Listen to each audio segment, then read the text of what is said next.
25절까지 있는 말씀을 제가 받들어 읽겠습니다. 이날에 같이 다윗에게 이르러 그에게 아뢰되 올라가서 여부수 사람 아라우나의 타작 마당에서 여호와를 위하여 제단을 쌓으소서 하매 다윗이 여호와께서 명령하신 바 갓의 말대로 올라가니라. 아라우나가 바라보다가 왕과 그의 부하들이 자기를 향하여 건너옴을 보고 나가서 왕 앞에서 얼굴을 땅에 대고 절하며 이르되 어찌하여 내 주 왕께서 종에게 임하시나이까 하니 다윗이 이르되 내게서 타작 마당을 사서 여호와께 제단을 쌓아 백성에게 내리는 재앙을 그치게 하려 함이라 하는지라. 아라우나가 다윗에게 이르되 원하건대 내 주 왕은 좋게 여기시는 대로 취하여 드리소서. 번제에 대하여는 소가 있고 뗄 나무에 대하여는 마당질하는 도구와 소의 멍에가 있나이다. 왕이여 아라우나가 이것을 다 왕께 드리나이다 하고 또 왕께 아뢰되 왕의 하나님 여호와께서 왕을 기쁘시게 받으시기를 원하나이다. 왕이 아라우나에게 이르되 그렇지 아니하다. 내가 값을 주고 내게서 사리라.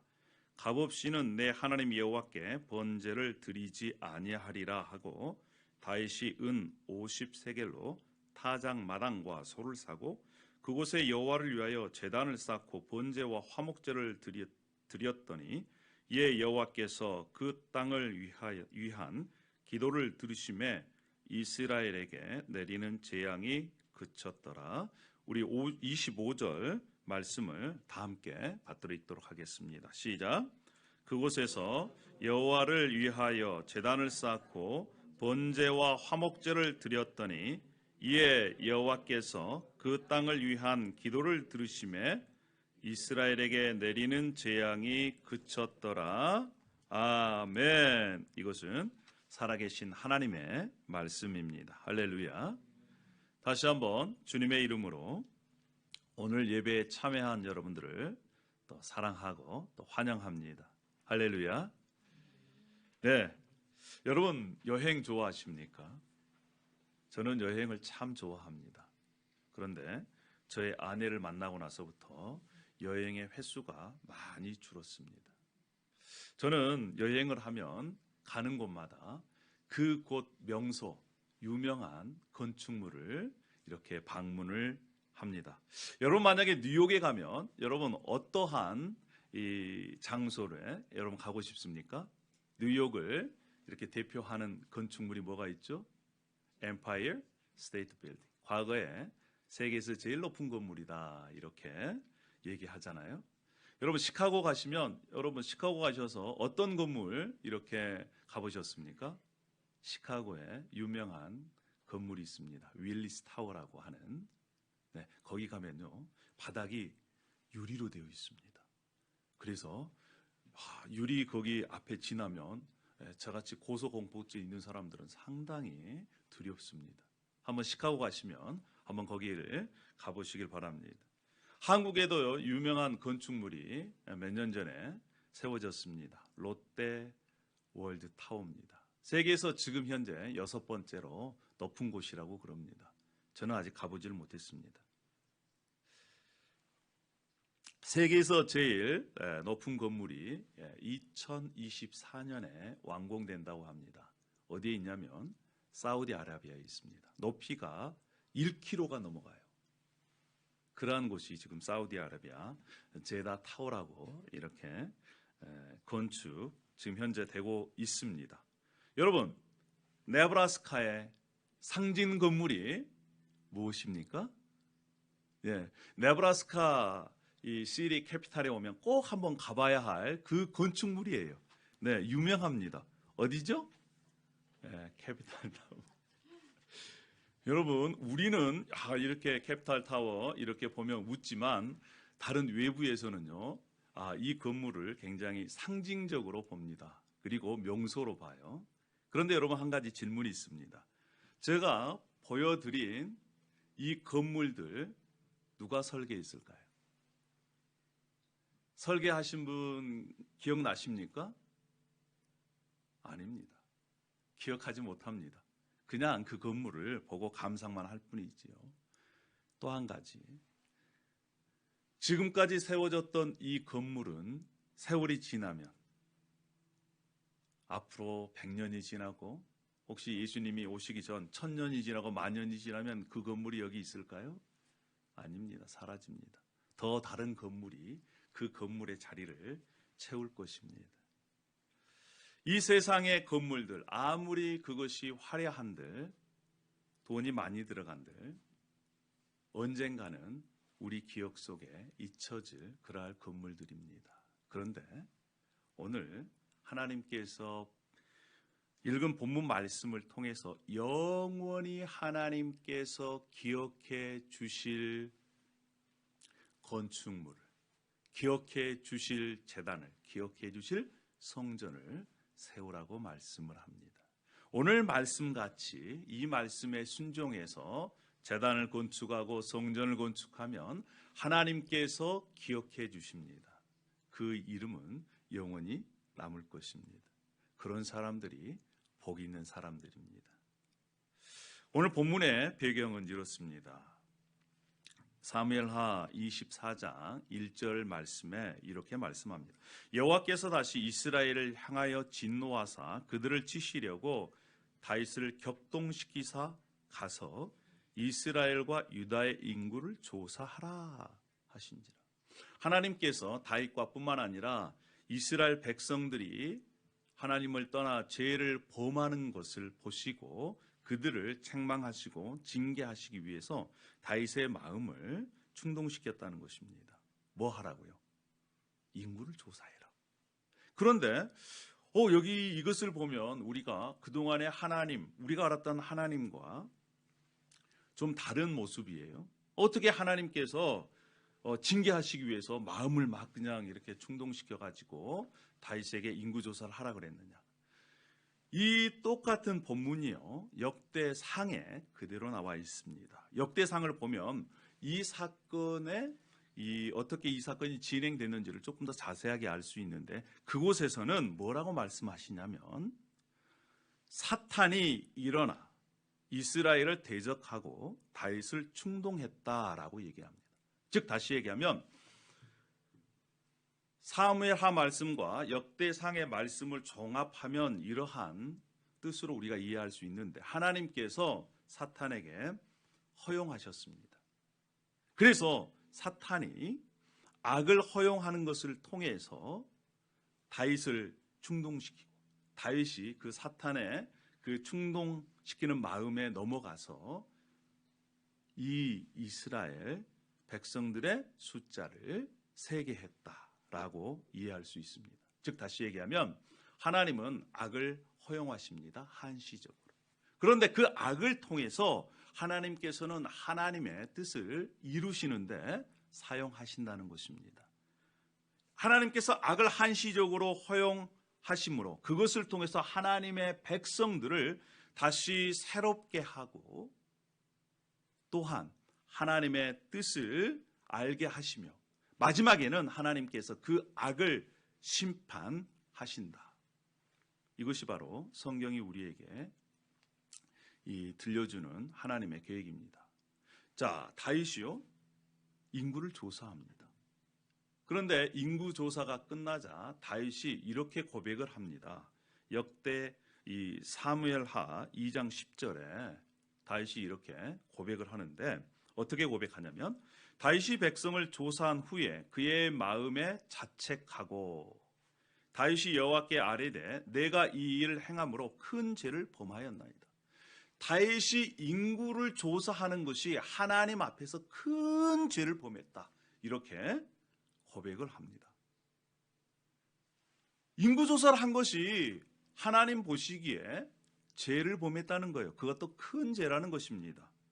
여러분, 그런데요, 인구조사는요, 과거 이스라엘 역사에서 있었던 일입니다. 이스라엘 백성들이 애굽을 탈출할 때 광야에서 숫자를 셉니다. 그리고 가나안 들어가기 전에 또 숫자를 세요.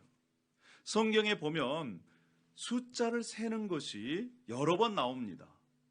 그런데 이 대목에서는 다윗이 이스라엘 백성들의 숫자를 세는 그 자체가 죄라는 거예요. 왜 그랬을까요? 왜 다윗이 이스라엘 백성의 숫자를 세는 것이 죄라고 했을까요? 우리는 여러 가지 말씀을 통해서 그것을 추론해 볼 수 있습니다. 과거 다윗의 삶 가운데 하나님께서 다윗과 함께 하심을 통해서 다윗의 군사력과 상관없이 승리케 하셨습니다. 누가 승리케 하셨습니까? 하나님이 승리케 하셨어요. 하나님의 능력으로 다윗의 군사력과 상관없이 말입니다. 그런데 지금 다윗이 말년에 와서는 그가 의지했던 하나님을 의지하는 것이 아니라 자신이 가지고 있던 군사가 몇 명이냐, 그 군사의 능력이 어떻게 되느냐에 따라서 자신의 능력을 과시하고자 숫자를 센 것입니다.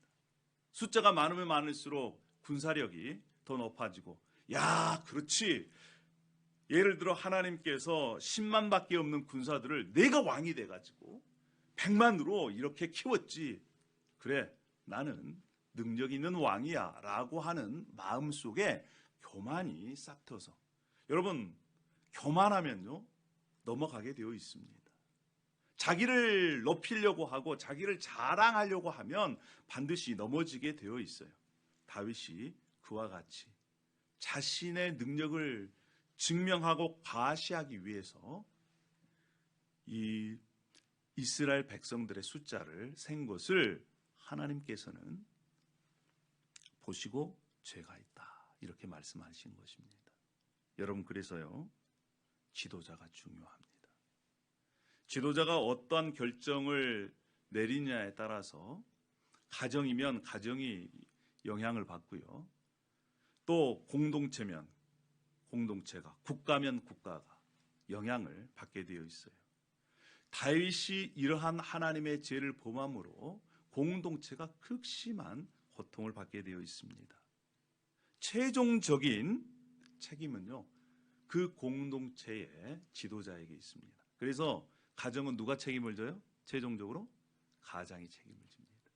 국가는 최종적으로 누가 책임을 집니까? 지도자, 대통령이 책임을 지게 되어 있어요. 여러분, 교회 공동체는 누가 책임을 집니까? 최종적으로 그 교회를 섬기는 담임 목회자가 책임지게 되어 있어요. 그래서 여러분, 지도자를 위해서 기도하는 것이 매우 중요합니다. 특별히 교회 공동체, 부족하지만 우리 교회 공동체는 저를 위해서 여러분 꼭 기도를 부탁을 드리겠습니다. 그러면 언제 기도할까요? 여러분, 식사할 때 기도하십니까? 식사할 때? 요즘은요 식사할 때 기도가 어떻게나 빠른지 몰라요. 숟가락을 드는 순간 기도 시작했다가 숟가락을 내놓은 순간 기도가 끝나는 분들이 많이 있습니다. 그럼에도 불구하고 여러분, 숟가락을 들 때 한마디만 기도해 주십시오. 하나님, 우리 목사님 성령으로 충만케 해 주십시오 라고 하는 그러한 기도 한마디만이라도 여러분 기도를 부탁을 드리겠습니다. 할렐루야. 자, 인구조사가 끝나자 이제 다윗이 자신의 죄를 깨닫게 됩니다. 그래서 조금 전에 읽었던 말씀처럼 내가 이 일을 행한 것이 하나님께 큰 죄를 범했다, 이렇게 자신의 죄를 인정하고 회개합니다. 여러분, 다윗은요 사도행전에 보면 하나님의 마음에 합한 사람이다, 이러한 평가를 내렸어요. 왜 그랬을까요? 다윗도 완벽한 사람이 아니었습니다. 사무엘하 11장까지는 그럼에도 하나님을 붙잡고 하나님을 찬양하고 하나님의 뜻대로 살려고 했어요. 그런데 그 다음에는 어떻게 됐습니까? 밧세바 사건 이후로는 계속해서 실수의 연발입니다. 그런데요, 우리가 다윗이 그래도 하나님께서 보시기에 합당하다, 합한 사람이다, 마음에 든다라고 했던 이유가 여기에도 나와 있어요. 그것이 뭐냐면요, 다윗은요 자기 죄가 깨달아지면, 누가 와서 자기 죄를 지적하면 바로 그 자리에서 무릎을 꿇었습니다. 바로 그 자리에서 하나님, 그렇습니다, 이것이 바로 하나님 보시기에 죄입니다, 제가 잘못을 저질렀습니다, 그리고 하나님 용서해 주십시오 라고 하는 태도로 하나님 앞에 나아간 사람이에요. 여러분, 이것이 바로 다윗이 다윗 되게 만든 것입니다. 여러분, 다른 사람이 와서 여러분에게 죄를 지적하면 그래, 그것이 맞아, 그건 나의 잘못이야, 내 죄야, 이렇게 쉽게 얘기할 수 있어요? 저도 쉽지 않습니다. 근데 그럼에도 불구하고 자신의 죄가 드러날 때 그는 바로 하나님 앞에 무릎을 꿇는, 회개하는, 하나님께 용서를 구하는 그러한 사람이었습니다. 이때 하나님께서 세 가지 옵션을 줘요. 자, 이제 너가 죄를 지어서 징계하는데 세 가지 옵션을 줍니다. 첫 번째는 뭐냐면 7년간 기근, 그래서 가뭄이 들어가지고 이 배고파하는 그러한 기근의 이 고통을 말씀하세요. 두 번째는 3달 동안 도망 다니는 것입니다. 여러분, 다윗은요 그동안 인생 가운데 도망 다니는 것이 어떻게 보면 취미화하고 마찬가지였어요. 사울 왕에게 도망당했죠. 또 심지어 아들에게, 신하에게 이렇게 도망당하는 것이, 그래서 다윗은요 도망당하는 것의 고통을 알고 있었어요. 그런데 3개월 동안 도망당하는 것, 마지막 사흘 동안 전염병이 일어나는 것, 이 3개 중에 다윗이 선택을 합니다. 짧은 걸로. 사흘 동안 전염병이 일어가지고 7만 명이 죽게 되었습니다. 그 고통 가운데 아라우나의 타작 마당에서 이 천사를 만납니다. 다윗이. 그런 과정 속에 이제 하나님께서 선지자 갓을 통해서 말씀하세요. 자, 우리 사무엘하 24장 18절 말씀을 우리 함께 다 같이 읽어보도록 그렇게 하시겠습니다. 자, 시작. 이날에 갓이 다윗에게 이르러 그에게 아뢰되 올라가서 여부수 사람 아라우나의 타작 마당에서 여호와를 위하여 제단을 쌓으소서. 다윗이 하나님 앞에 회개했습니다. 하나님께서 갓 선지자를 통해서 메시지를 전달합니다. 명령하시는데 이제 뭐 하라고요? 아라우나의 타작 마당에서 여호와를 위하여 제단을 쌓으라라고 하는 그 명령을 받습니다. 그때에 다윗이 여호와께서 명령하신 대로 아라우나 타작 마당으로 올라갑니다. 뭐 하기 위해서요?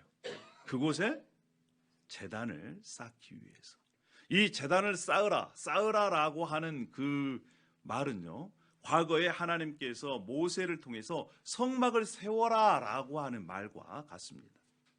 즉 다시 얘기하면 하나님께서 갓 선지자를 통해서 제단을 쌓으라, 성막을 쌓으라, 하나님의 임재가 있는 그곳에 성전을 쌓으라라고 하는 말과 같은 뜻입니다. 자, 이제 다윗이 언덕 위에 있는, 산 위에 있는 아라우나의 타작 마당으로 올라갑니다. 그 올라가는 모습을 보고 아라우나가 막 뛰어와요. 그리고 다윗 왕 앞에 절을 합니다. 왕이시여, 어떻게 여기까지 오셨습니까? 내가 이곳에 제단을 쌓으려 하네. 그래요? 왕이시여, 그러면 이 땅 타작 마당 왕이 쓰십시오. 제가 제사를 위해서 소간지도 준비했습니다. 탈곡하는 데 쓰이는 나무들도 있으니까 왕이시여 마음껏 쓰십시오. 이렇게 얘기를 합니다. 그때 다윗이 뭐라고 그럽니까? 아니요, 나는 이것들을 공짜로 쓰지 않겠네. 비용을 지불하겠네. 여러분, 아라우나는요, 왕의 권력에 무서워서 자신의 타작 마당을, 그리고 농사짓는 소를 바친 게 아닙니다. 마음에 우러나와서 바친 거예요. 자발적으로 바친 것입니다. 그런데 다윗은 그것을 공짜로 받지 않고 비용을 지불합니다. 율법에 따라서 제대로 이 비용을 지불해요.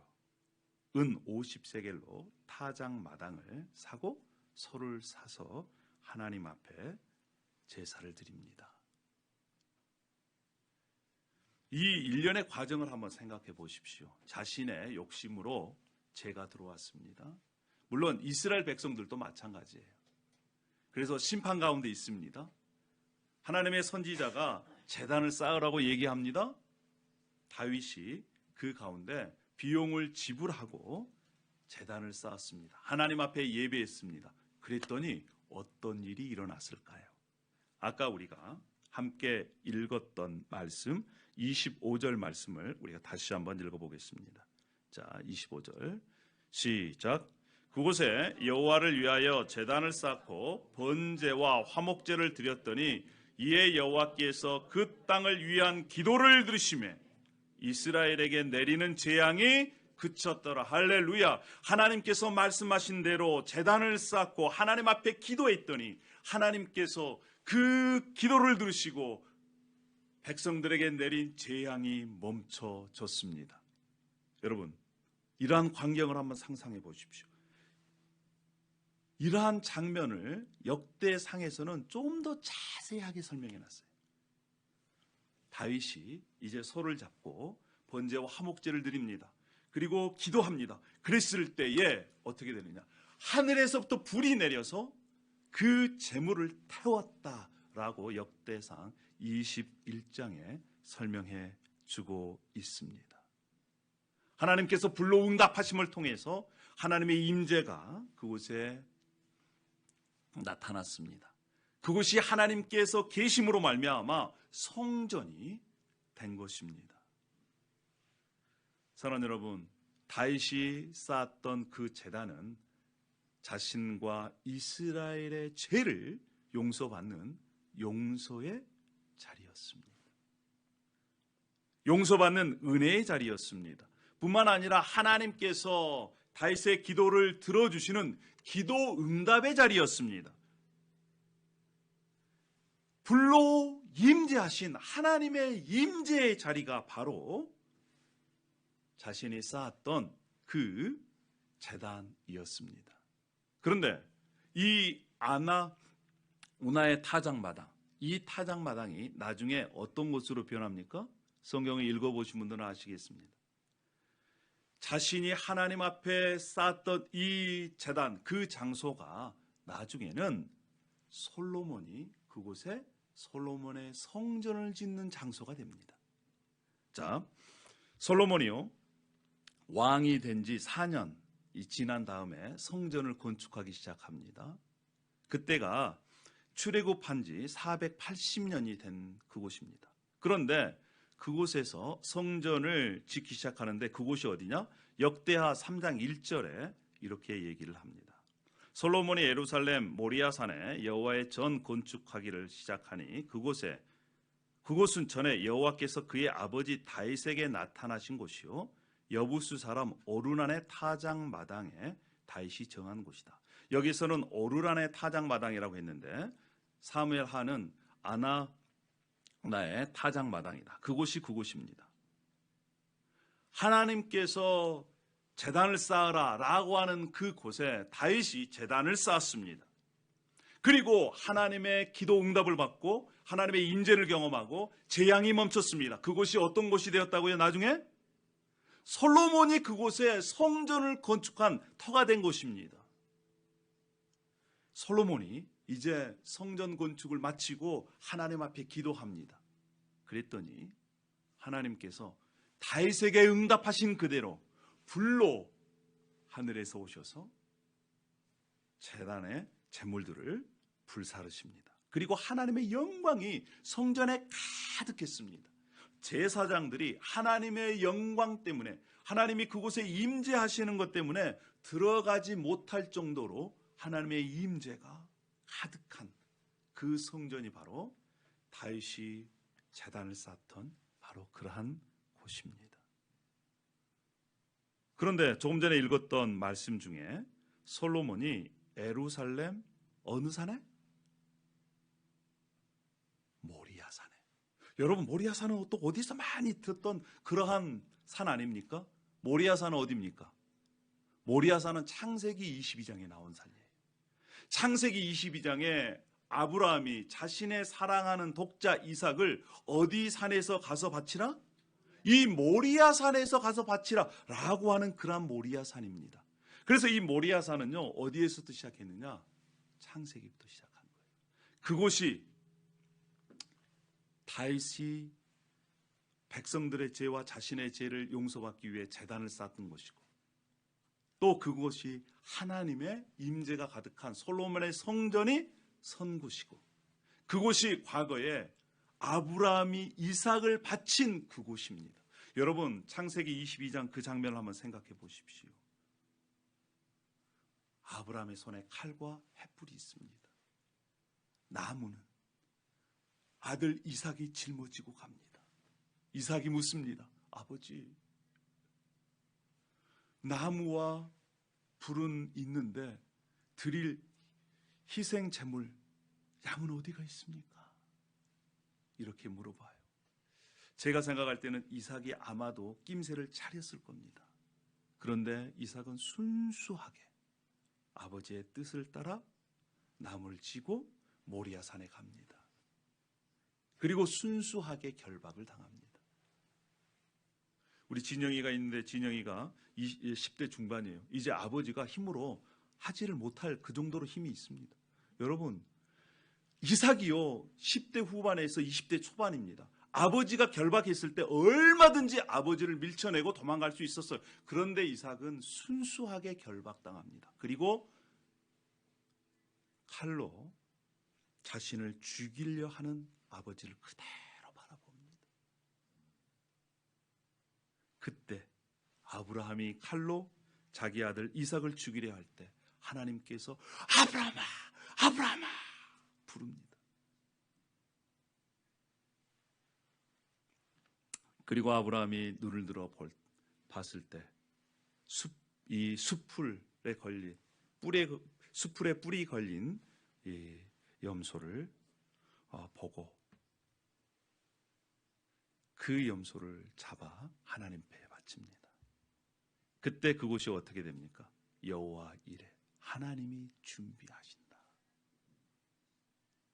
여호와 이레의 하나님을 경험한 장소가 바로 모리아산, 아라우나의 타작마다, 오르난의 타작마다, 다윗이 하나님 앞에 제단을 쌓은 그곳, 솔로몬이 그곳에 하나님의 성전을 지은 그곳에서 모든 인류의 죄를 대신해서 희생 제물로 준비되신 예수 그리스도께서 십자가에 달려 죽으신 것입니다.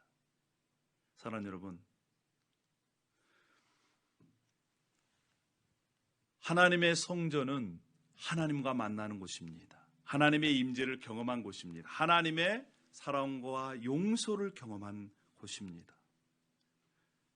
다윗이 제단을 쌓을 때, 솔로몬이 그곳에 성전을 지을 때 하나님께서 불로 응답하신 그곳에 여호와의 이레, 하나님이 우리 인간을 위해 준비하신 하나님의 어린 양 예수 그리스도께서 십자가에 못 박혀 죽으셨습니다. 로마서 5장 8절에는 이렇게 말씀합니다. 우리가 아직 죄인 되었을 때 그리스도께서 우리를 위하여 죽으심으로 하나님께서 우리에게 대한 자기의 사랑을 확증하셨다, 보여주셨다는 것입니다. 사랑하는 여러분, 우리가 아직 죄인 되었을 때 하나님께서 우리의 죄를 용서하시기 위해 우리에게 내린 저주와 심판을 멈추시기 위해 예수님께서 이 땅에 오셨고 우리의 죄를 뒤집어 쓰고 십자가에 죽으셨습니다. 사랑하는 여러분, 진정으로 여러분들께서 예수님을 믿고 계십니까? 예수님을 믿고 계신다면 예수님이 나의 죄를 위해 나를 대신해 나의 죄를 뒤집어 쓰고 십자가에서 죽으셨습니다. 여러분 믿으십니까? 그것을 믿는 자들에게 그에게 내린 저주와 재앙이 멈춥니다. 예수 그리스도께서 죽으시고 부활하심을 통해 이제 죄인이 다시 새로운 인생을 살아갈 수 있는 그러한 길이 열린 것입니다. 여러분, 우리가 예수 그리스도를 믿고 있다면 예수 그리스도와 연합한 자가 된 것입니다. 뿐만 아니라 예수님이 이 땅에 성전으로 오셔서 예수님을 통해서 우리가 하나님을 만납니다. 예수님을 통해서 우리의 죄가 용서함을 받습니다. 예수님을 통해서 우리가 하나님을 제대로 예배합니다. 여러분 믿으십니까? 예수 그리스도를 믿는 자는 예수님과 연합해서 성전 되신 예수 그리스도와 합하여 이제 우리가 성전이 된 것입니다. 따라하겠습니다. 우리가 성전입니다. 우리가 성전입니다. 이제는. 자, 고린도전서 3장 16절에 그렇게 말씀합니다. 너희는 너희가 하나님의 성전인 것과 하나님의 성령이 너희 안에 계시는 것을 알지 못하느냐? 그렇습니다. 예수 그리스도의 영 성령을 모시고 있는 우리들이 이제는 성전이에요. 할렐루야.